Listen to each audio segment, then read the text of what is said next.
and good evening, our dearest viewers, to another episode of NBC Journal. This episode is a little bit different because it's without Lana due to circumstances, but we have many interesting topics to talk about, starting with the Israeli attacks towards Palestinian farmers and journalists in Ramallah. And then we're going to talk about how Israel is banning Mohammed Assaf from entering Jerusalem and Gaza. And then we have trending topics throughout the week on social media.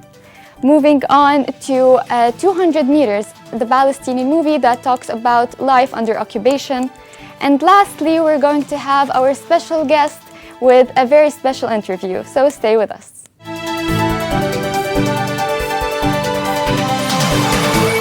Hello again. October is the month for many interesting events and all over the world, but especially in Palestine, it's olive harvesting season, where Palestinians are gathered all together, farmers or normal citizens who go down to the lands to help farmers to pick their olives from their lands.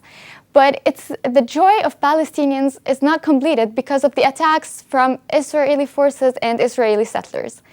Whether it was from the Israeli settlers who go there to the lands and throw rocks on the farmers and on the Palestinian citizens there to stop them from the process of olive picking, which causes many injuries to the farmers there.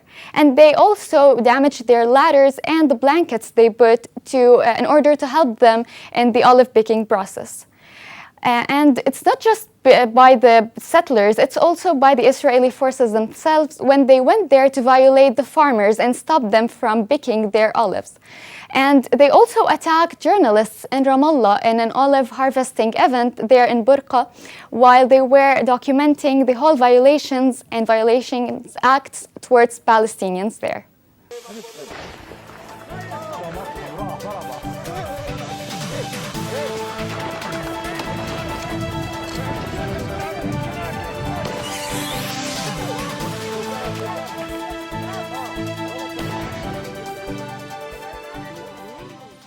The violations acts of Israelis are not only towards lands and properties owned by Palestinians, but also towards the culture and the art of Palestinians themselves. This time attacking Mohammed Assaf. Assaf was the winner of the 2013 Arab Idol singing contest, and he was supported by many all over the world, not just by Palestinians, because of his magical voice and because of his songs that were about Palestine and the struggles of Palestinians with, the powerful messages that he was trying to share to the whole world about Palestine and the Palestinian case in general. And he was named the Goodwill Ambassador for Peace by the UNRWA, and the Palestinian government gave him the title of Ambassador of Arts and Culture. But Assaf is facing many attacks and many restrictions at this time. Looked member Avi Dichter told the Israeli newspaper that the decision of banning Mohammed Assaf from entering Jerusalem and Gaza came after some videos of him telling the people to support acts against Israel as he sees it. And the Israeli occupation is working with the UAE to stop Mohammed Assaf's artistic activities in the country there, following the deal that they made together to normalize their relations between both countries. Assaf faced a lot of accusations after the deal was announced by Donald Trump when he went and made a concert in Dubai. But following the new decision of Israel to ban Assaf from entering Palestine, he took to Twitter to share his thoughts on that decision, saying that his love for his country will never go away. The Israeli occupation is trying to do all they can do to, put restrictions on the Palestinian cause to be shared all over the world. And Assaf knows all that. And yesterday he posted on Twitter a video of him singing a song inspired by Mahmoud Assaf's poem talking about Palestine and the Palestinian heritage. You are my fire, your one desire, believe.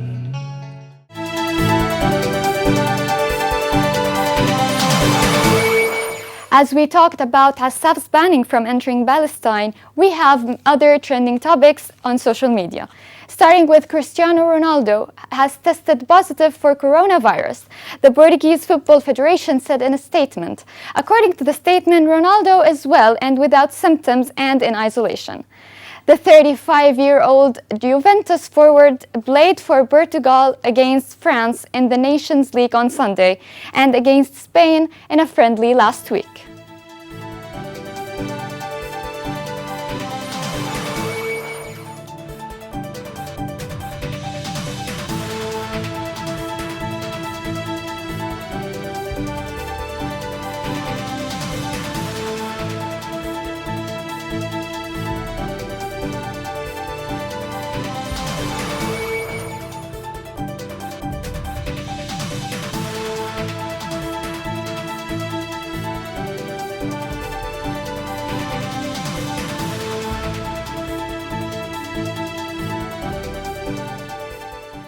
A 12-year-old boy made the discovery of his lifetime when he found a dinosaur skeleton dating back 69 million years. The amateur paleontologist was out hiking with his father in a fossil-rich part of Alberta, Canada, this July, when he saw bones protruding from a rock. The skeleton's excavation was completed. The boy, Nathan Hirschkin, says when he first had his eyes on the bones, he was literally speechless.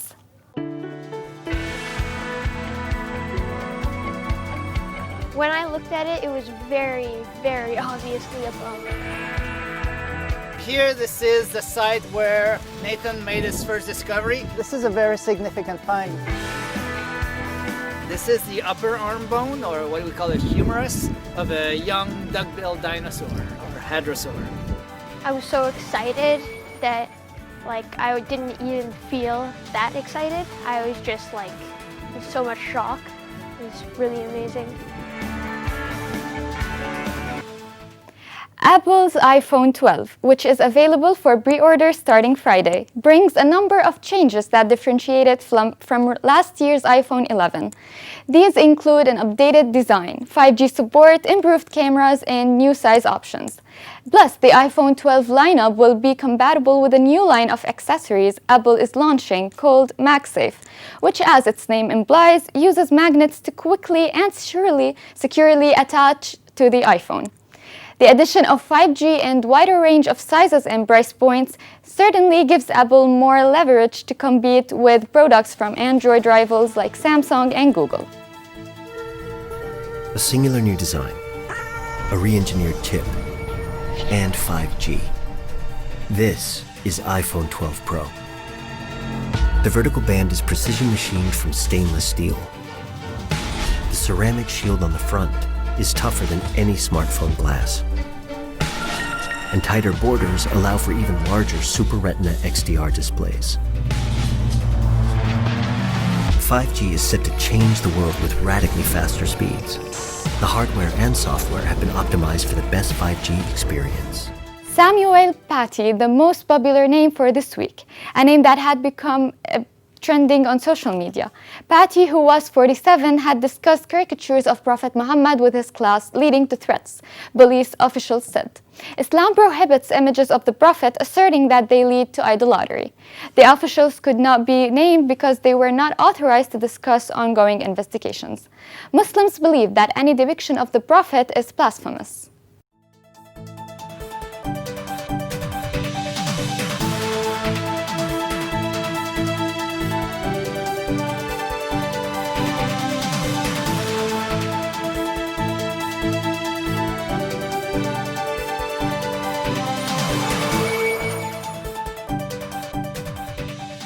As we talked on the beginning of this episode about how Israel is trying to stop the Palestinian cause from being shared to all over the world, Palestinians never give up. With the movie 200 Meters by Amin Naifeh, who was awarded by the BNL People's Choice Award in Venice Festival in the 77th. The movie talks about a man who can't reach his son who was injured in a hospital because of the Israeli separation wall that not only separates lands homes and even farms from reaching each other. And the movie talks about a young boy who is injured and is in hospital, and his father can't reach him because each one is on a different side from the wall. Amin Naife, with his movie, wanted to share to the whole world and how the life under occupation is really like. So let's watch this video together. Hello. Are you from Germany? Yes, from Berlin. Oh. I do have a confession for you.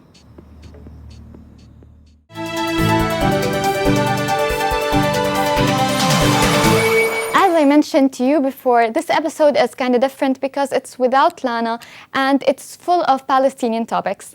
So to continue this, let's say, series of topics of this episode, our special guest is Asil, and she is a Palestinian activist and artist based in Jerusalem and currently living in Melbourne, Australia. She's a very inspiring woman who did lots of activities and lots of campaigns in order to help those in need and to help make better situations for them.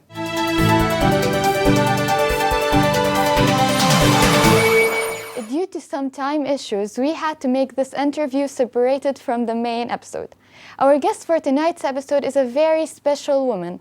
Her name is Asil Tayyeh, a Palestinian artist and activist from Jerusalem, currently living in Melbourne, Australia. She's a role model in hard work and ambition, and she does all her campaigns and arts in order to help those who are in need and who live under harsh circumstances. We are so pleased to have her with us today. Hello, Asil, how are you? Hello, good to see you. I'm so happy to have you here with us on NBC Studios. I did a brief introduction about you. Can you please introduce yourself to the audience more?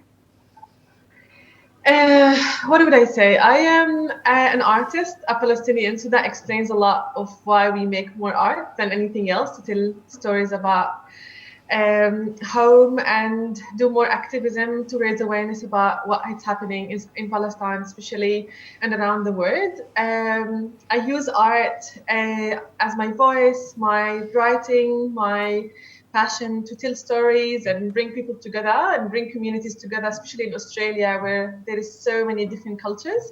I just enjoy making that happen. Okay, I love the smile on your face, Asil.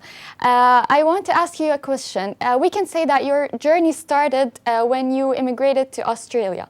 What pushed you towards this, let's say, life-changing decision? I would use maybe encouraged me to do that. Yeah. Then kind of pushed me, just because it wasn't really much of a push. Then kind of like, sometimes life just make you take that decision. The reason my husband is from Syria, and like carrying my occupation passport, I couldn't really be with him in the same space.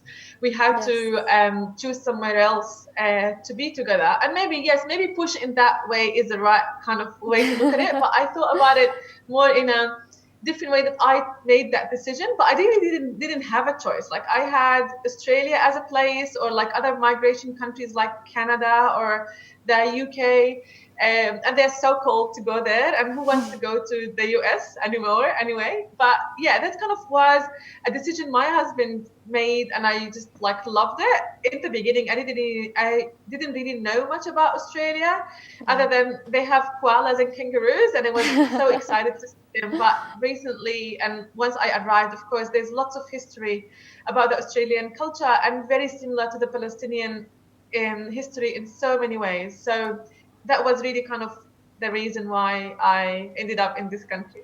Yes. Okay, I read about your campaigns and the artwork you do in Australia. What exactly the goal or the main, let's say, aspect you are going through with your campaigns and your, let's say, art campaigns in Australia in general, like Bukja? What is your main goal behind all these campaigns? When I came to Australia, I found out so many things I didn't know about this place, because, you know, in Palestine, we do know about other cultures, but we don't really know much more than what we see in the TV and what people tell us. And we know as Palestinians, it's very, very hard to kind of get our story out there when, you know, there's different people interested in the opposite stories. So I came here and I saw so many different faces, cultures, colors, different shapes. Like it's so different, and it's so diverse and Yes. multicultural. And that made me feel like, oh my God, there's so many in common things between those communities. But the Western culture is very individual. You know, they're not like us. When you have a baby, the whole neighborhood raise it. You know, it doesn't happen here. Like you raise your family yourself, you go through your hardship yourself. There is Yes. friends, but also because of the distances, you need to travel an hour or two to meet someone, and it's sometimes very hard and it's a struggle. So all I wanted is to people to be together, to hear different stories about each other, to know what is similar, what is different, what, like, you know, what beautiful kind of food there is in common, what beautiful art, culture, movement, dance, songs there is in common, and bring people that have experienced displacement, like Yes. myself, or like refugees and asylum seekers, into the same space with, you know, people that have never experienced that experience. They have no idea what war is, what standing in the checkpoint is, what going through hardship and bombing traumas is. All of these things are important, and it's hard to explain them in just, okay, come and listen, let me tell you what I have. It's one way to do it, but art and culture and storytelling is more engaging and so deep kind of way to interact different communities together. And that's why I made Bookji happen. Okay, Asil, I want to ask you, when you went to Australia, you are a hijabi woman, and you know Muslims face lots of, let's say, racism when they go to foreign countries, because people are afraid of Muslims because of this whole propaganda against Islam in general. Did you face any struggles like these when you went to Australia? You know the answer, but of course, but it's kind of, to be honest, I'm trying to really take a specific approach to this word. Like people will stop me in the street and say, "Why are you wearing this? It's so hot." And instead of saying, "You know what? It's actually hot, but not that hot to what you said. You know, it's like different thing. This." Or they will say, there was one occasion that happened to me when I first landed in Australia. I was like a few months old in Australia, and there was a 3-year-old girl that was coming to the multicultural center I used to volunteer with. Yeah.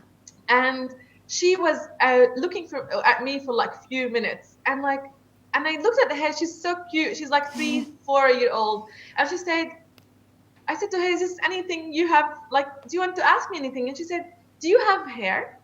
So I took her hand and I went all the way to the end of the center, and I said to her, her mom was there, of course, and she knows. Yeah. And I took my hijab and I showed her my hair. And just even before I put it back, she was running all the way back to where she was. Mom, she has hair. So that was kind of like a way of like changing this experience that can be sometimes not really comfortable into a place to change. So I took my hijabs, my under hijabs, I took a mirror, and I went to different schools in that area that is so far, so isolated. And I just started explaining to people what hijab means. How do we put it? Why do we put it? Of course, for younger ones, we don't explain all these kind of details. Yes, exactly. But just kind of put that there. And I decided that even if it's so hard for us as Muslims, I want to change every single experience into a better one. And I know it's hard for people because sometimes racism can be so harsh on us, but it's kind of just the approach of how to target it, how to answer those questions, how to approach those kind of people that sometimes can be curious more than racist, you know? Yes, so yes. It's just an approach. The way you explained it, it's very inspiring, because you turned something that maybe would be a very harsh, let's say, experience for you into something very beautiful. You turned it into a very funny story. How did you feel when you first heard that you were the winner? How was your experience with this whole TEDx thing? Well, it was an online event that TEDx organized, and under this coronavirus circumstances. Yes.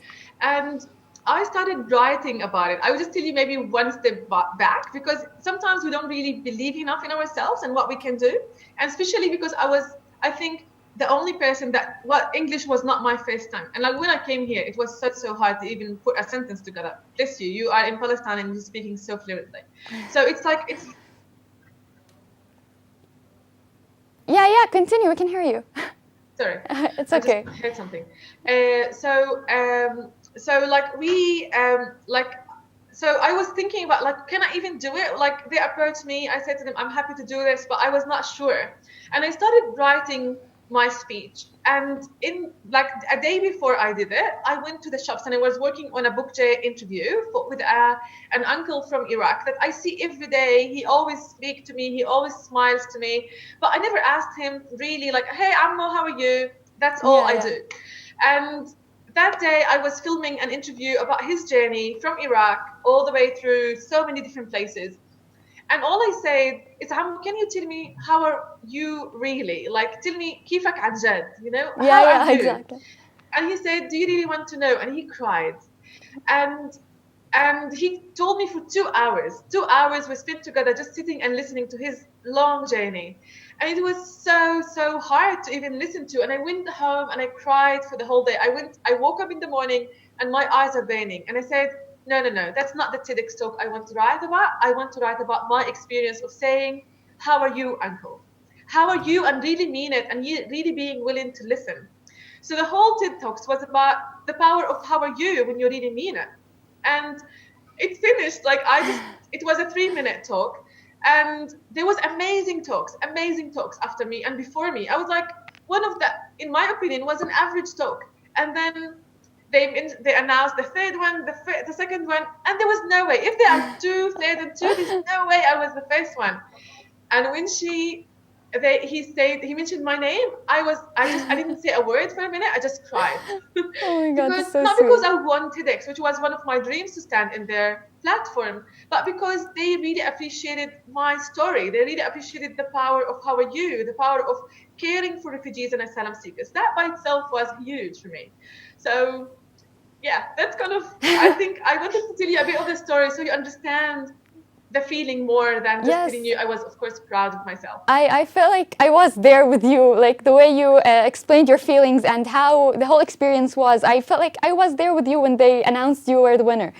The topic of your speech and TED, it's really inspiring. It's so simple yet so touching to the people. Like if I heard someone ask me, how are you? I would say I'm good. But the way you explained it, I felt like I really need to talk to you about how I really feel. It's really inspiring. It's not just about... We can do that after this interview. Yes, exactly. Thank you so much, Asil, for your time. Wish you all the best and the rest of your journey. Asil will do everything to help people and will stop at nothing when it comes to helping others who are in need and who live under harsh circumstances. We wish her all the luck in her journey, and we hope to see more of these great campaigns and initiatives by strong women all over the world, especially from Palestine.